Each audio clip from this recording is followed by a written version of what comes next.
اعوذ باللہ من الشیطان الرجیم بسم اللہ الرحمن الرحیم۔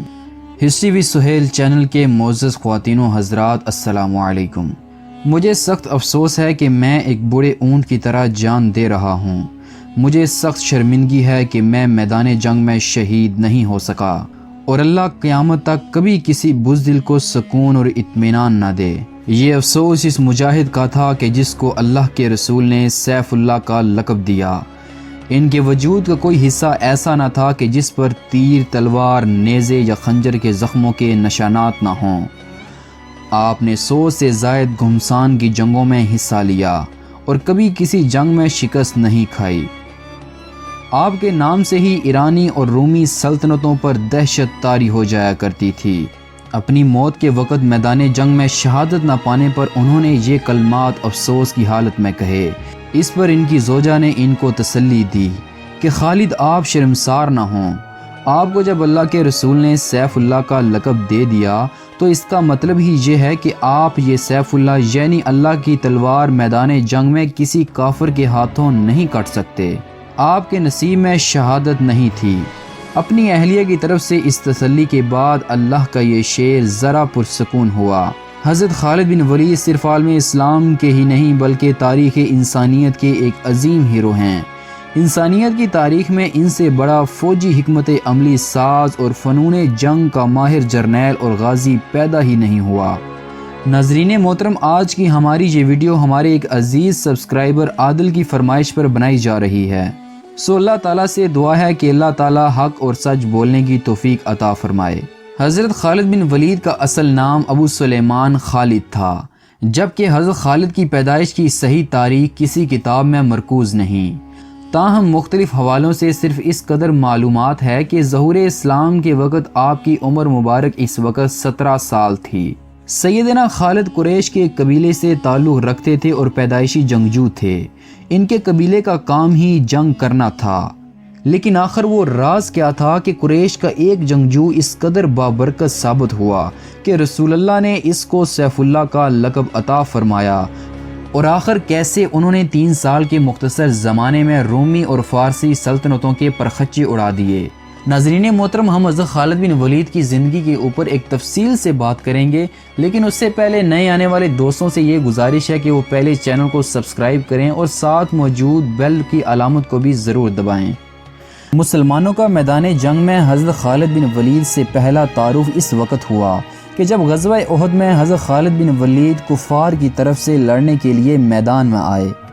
اس وقت آپ ایمان نہیں لائے تھے اور کفار کے اضافی گھڑ سوار دستے کے سربراہ تھے، اور ان کو حکم دیا کہ جنگ کا جو بھی نتیجہ نکلے آپ کو اپنی جگہ نہیں چھوڑنی۔ یہ 50 تیر انداز آپ صلی اللہ علیہ وسلم نے خالد کے گھڑ سوار دستے کو دے کر ہی متعین فرمائے تھے کہ جو پہاڑ کی ایک جانب سے مسلمانوں پر حملہ آور ہو سکتے تھے۔ غزوہ احد میں جب مسلمانوں کو کامیابی نصیب ہونے لگی اور دشمن پسپا ہونے لگا تو مال غنیمت جمع کرنے کا سلسلہ شروع ہوا۔ ان 50 تیر اندازوں میں سے اکثر نے حکم عدولی کی۔ حضرت خالد کی عقابی نگاہوں نے یہ کمزوری تاڑ لی اور اس سے بھرپور فائدہ اٹھایا۔ خالد بن ولید بنیادی طور پر ایک جرنیل تھے۔ جنگی اور حربی حکمت عملی ان کی رگ رگ میں سمائی ہوئی تھی۔ ان کی اس جوابی کارروائی کے نتیجے میں مسلمانوں کو شدید نقصان پہنچا، اور اس جنگ میں آپ صلی اللہ علیہ وسلم کے داندان مبارک بھی شہید ہوئے۔ برادران اسلام، قبول اسلام کے بعد سیدنا خالد پر آپ صلی اللہ علیہ وسلم نے خاص نگاہ کرم فرمائی اور آپ کو سیف اللہ کا لقب عطا فرمایا۔ جو مارکے حضرت خالد بن ولید نے آپ صلی اللہ علیہ وسلم کی حکم اور اجازت سے لڑے، ان میں ایک جنگ موتا بھی تھی۔ جنگ موتا کے بارے میں ایک اہم بات یہ ہے کہ جب حضرت زید بن حارثہ نے اس لشکر کی قیادت کی تو آپ صلی اللہ علیہ وسلم نے پہلے ہی بشارت دے دی تھی کہ اگر زید شہید ہو جائیں تو جعفر علم سنبھال لیں، اور اگر جعفر بھی شہید ہو جائیں تو پھر عبداللہ بن رواحہ ان کی جگہ پرچم اٹھا لیں، اور اگر وہ بھی شہید ہو جائیں تو پھر مسلمان جس کو چاہیں اپنا امیر منتخب کر لیں۔ اور پھر میدان جنگ میں اسی طرح ہوا۔ پہلے حضرت زید اور حضرت جعفر کی شہادت کے بعد بالآخر سیدنا خالد نے مسلمان فوج کی قیادت سنبھالی۔ یوں جنگ موتا میں ہی پہلی مرتبہ سیدنا خالد بن ولید اسلامی لشکر کے سپہ سالار کے طور پر ابھرے۔ حضور صلی اللہ علیہ وسلم کے پردہ فرمانے کے بعد خلافت راشدہ کے دور میں صحیح معنوں میں سیدنا خالد کو اپنی تلوار کے جوہر دکھانے کا موقع ملا۔ سیدنا ابوبکر صدیق نے فتنہ ارتداد کو دبانے کے لیے آپ کو منتخب کیا۔ آپ کے وصال کے بعد بہت سے قبائل ایسے تھے کہ جو مرتد ہو گئے، اور بہت سے قبائل ایسے تھے کہ جنہوں نے زکوٰۃ دینے سے انکار کر دیا تھا۔ مسیلمہ کذاب نامی ایک شخص نے نبوت کا جھوٹا دعویٰ کر دیا تھا۔ سیدنا ابوبکر صدیق نے اس فتنے کو ختم کرنے کے لیے بھی سیدنا خالد کو ہی منتخب کیا۔ موجودہ ریاض کے شہر کے نزدیک یمامہ کے مقام پر ایک خون ریز جنگ کے بعد سیدنا خالد نے مسیلمہ کذاب کو جہنم رسید کیا۔ یہ جنگ اتنی شدید تھی کہ 700 سے زائد صحابہ اکرام اس جنگ میں شہید ہوئے۔ میدان جنگ میں سیدنا خالد بن ولید کو ان کے نعرے سے پہچانا جاتا تھا۔ ان کا جنگی نعرہ یہ تھا: میں اللہ کی تلوار ہوں اور میں خالد بن ولید ہوں۔ ان کا یہ اعتماد اور نام ہی دشمن پر دہشت طاری کر دیتا۔ ایک دفعہ ان کے پاس ایک رومی جاسوس قاصد کی شکل میں آیا اور ایک جھوٹا منصوبہ پیش کر کے آپ کو پھنسانے کی کوشش کی۔ سیدنا خالد بن ولید نے اس کی آنکھوں میں آنکھیں ڈال کر صرف اتنا پوچھا کہ کیا تم سچ کہہ رہے ہو؟ اتنا کہنا تھا کہ اس کافر کی موت واقع ہو گئی۔ ایک دفعہ جب جنگ میں دشمن نے دھوکے سے کچھ مسلمانوں کو ایک جگہ شہید کر دیا تو اس موقع پر حضرت سیدنا خالد نے اللہ سے وعدہ کیا کہ جتنے بھی دشمن پکڑے جائیں گے ان کو اسی جگہ لا کر قتل کیا جائے گا۔ چنانچہ بعد میں دشمن کو دور دور سے گرفتار کر کے واپس اسی مقام پر لا کر قتل کیا گیا، کیونکہ آپ نے اللہ سے اس چیز کا وعدہ کیا ہوا تھا۔ اس جنگ میں سیدنا خالد کی قیادت میں مسلمانوں نے 70,000 دشمنوں کو جہنم واصل کیا۔ برادران اسلام، آپ نے جنگ سلاسل کے بارے میں تو سنا ہی ہوگا، جس میں ایرانیوں نے اپنے آپ کو زنجیروں سے باندھ لیا تھا تاکہ مسلمان فوج کو چاروں طرف سے گھیرے میں لے لیا جائے اور انہیں بھاگنے کا موقع ہی نہ ملے۔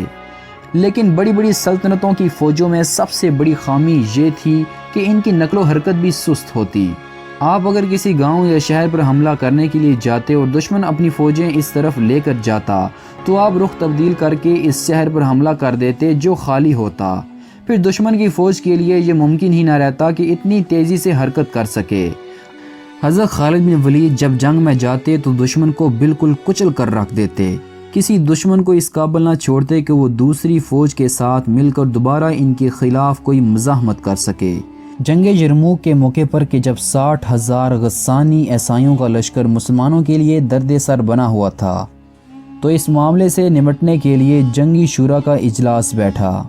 اس میں سیدنا خالد نے یہ تجویز پیش کی کہ دشمن کو پریشان کرنے اور شکست دینے کے لیے 30 مجاہدین کے ہمراہ براہ راست ان پر حملہ کروں گا۔ اس تجویز کے جواب میں پوری جنگی شورا نے متفقہ طور پر یہ فیصلہ کیا کہ خالد کا فیصلہ دانشمندانہ نہیں، لہذا 30 کے بجائے 60 مجاہدین بھیجنے چاہیے۔ اس کے بعد تاریخ نے یہ نظارہ بھی دیکھا کہ خالد نے 60 دیگر مجاہدین کے ساتھ 60,000 کے لشکر پر ٹوٹ پڑے اور انہیں ناکوں چنے چبوائے۔ ایرانی سلطنت کی سرحدیں مغرب میں رومی سلطنت سے ملتی تھیں۔ جب دونوں طاقتوں کو مسلمانوں سے خطرہ محسوس ہوا تو انہوں نے اپنی فوجیں اکٹھی کر لیں۔ یہ پہلا موقع تھا کہ رومی اور ایرانی سلطنتیں ایک دوسرے کی اتحادی بن کر مسلمانوں کے مقابلے پر آئیں، جبکہ اللہ کے فضل سے سیدنا خالد ان دونوں سلطنتوں سے ٹکرائے اور ان کو شکست دی۔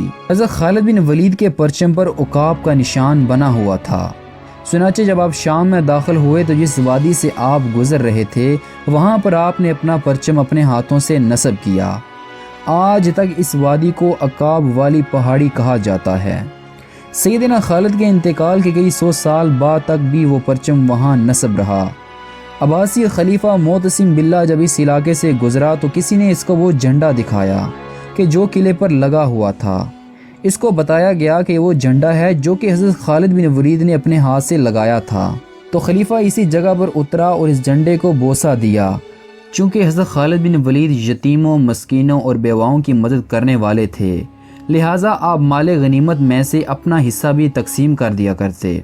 لیکن کچھ لوگوں نے حضرت عمر سے آپ کی شکایت کر دی کہ حضرت خالد مال خرچ کرنے میں اسراف کرتے ہیں۔ اس سے پہلے بھی جب حضرت خالد بن ولید کی شکایتیں حضرت عمر تک پہنچی تھیں تو آپ نے ان کو سپہ سالاری کے عہدے سے معزول کر دیا تھا۔ اس معزولی کی وجہ یہ بھی تھی کہ لوگ حضرت خالد بن ولید پر بہت زیادہ یقین کرنے لگے تھے۔ سو حضرت عمر نے یہ سوچ کر کہ ان کو سپہ سالاری کے عہدے سے معزول کر دیا کہ کہیں اللہ پر بھروسے سے توکل میں کمی نہ آ جائے۔ اس سے مسلمانوں میں کافی اختلاف پیدا ہو گیا، لیکن حضرت خالد بن ولید نے ہر موقع پر خلیفہ کے حکم کی اطاعت کی۔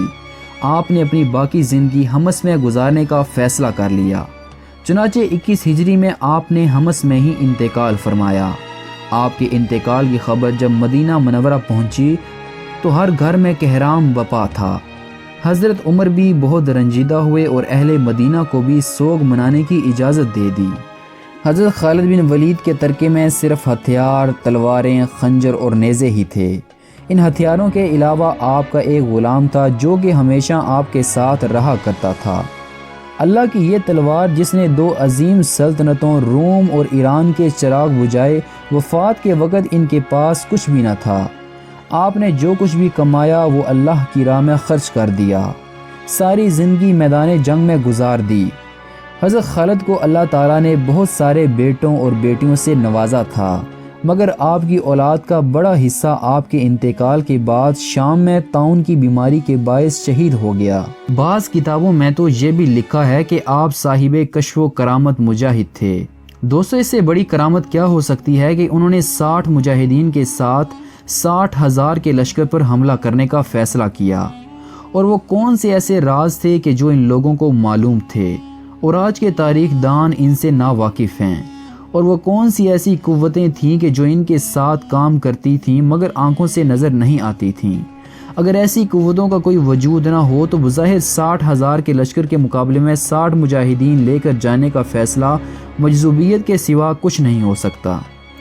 لیکن حضرت خالد بن ولید کو معلوم تھا کہ ان کی پشت پر کون سی روحانی قوتیں کار فرما ہیں۔